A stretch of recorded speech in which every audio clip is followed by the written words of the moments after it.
Have you ever heard someone say that the price of something is just too expensive for certain families? Perhaps it's the high rent charged for local housing in a particular area. Perhaps it's the price of gas at the filling station. Well, politicians hear these complaints from voters all the time, and given politicians want our votes, it makes it appealing for our elected officials to try to control market prices to help those who are suffering. Price controls like this have been prominent throughout history. During World War II, President Roosevelt instituted the General Maximum Price Regulation, freezing most prices at what they were in March of 1942. President Richard Nixon had another go with economy-wide controls in August 1971, banning price increases across the board. Now, since then, we've realised that those broad price controls are extremely destructive to economic activity and do little to control overall inflation. But that doesn't stop people advocating price controls in individual product markets, whether that be capping rents in a local area, utilities prices, or even the cost of gas. The economics of price controls, especially those that set maximum prices or price ceilings, are actually fairly simple. When the government imposes a price ceiling that fixes the price charged below the true market price, that's the price determined by the supply and demand of the good, we really just see two effects. First, the quantity of the product demanded increases, because more customers want to have the product at that artificially low price. Second though, at the lower price, the suppliers have less of an incentive to produce or sell the goods in the market. It's simply less profitable for them to meet that higher demand with higher supply, reducing the quantity that they supply to the market. And both of these effects combined create a gap between the quantity demanded and the quantity supplied. In other words, we see a shortage. We've recently just seen an example of this in Europe. When the Hungarian Prime Minister Viktor Orbán put a price cap on gas and diesel to try and insulate his population from the effect of the Ukraine war, fewer gas suppliers from abroad were willing to export into Hungary, reducing the quantity supplied of gas.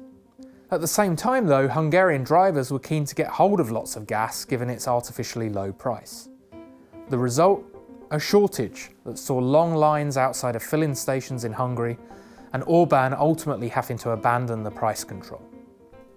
Now, the example of Hungary raises a key point. If prices can't rise, then rather than consumers competing for goods by trying to bid up the price, we have to find an alternative way to decide who gets these scarcely available products. And the most common mechanism is having customers search around for where the product is available. We have effective first-come, first-served lines or queues for people getting what they want. Although the sticker price may be held low by the price ceiling, customers still face these time and search costs, so the true price they face to get the product in economic terms may still be very high. Now, to avoid creating these lines, a lot of price controls have historically been accompanied by rationing. That's governments or retailers actually restricting how much customers can buy of certain products on any visit to the store. Having to allocate goods in either of these two ways, by queuing or rationing, can lead to all sorts of economic inefficiency. Because under both of those mechanisms, the goods don't end up in the hands of those who value them most. And that often leads to black markets. That's people trading the controlled commodities at higher prices, albeit illegally. Now, shortages created by price controls don't just have impacts in the market of the controlled price. They often have damaging downstream effects through the supply chain. If suddenly there's a fuel shortage because the government caps the price of gas, then that of course makes trucking goods more difficult and uncertain because trucks require gas to power them. In some cases, it might even make it impossible to transport a certain good or product, leading to shortages of products in stores. It also makes it more difficult for some ordinary workers to get to their jobs, leading to all sorts of problems with businesses providing services, fulfilling appointments, or even meeting simple deadlines. And on top of all that, the lack of a price incentive also deters entrepreneurs from getting supplies to areas where they're desperately needed too, such as places suddenly hit by extreme weather. Now, in short, a price ceiling, by muffling the message of the true supply and demand situation in the economy, can actually make coordinating economic activity incredibly difficult across a whole range of sectors.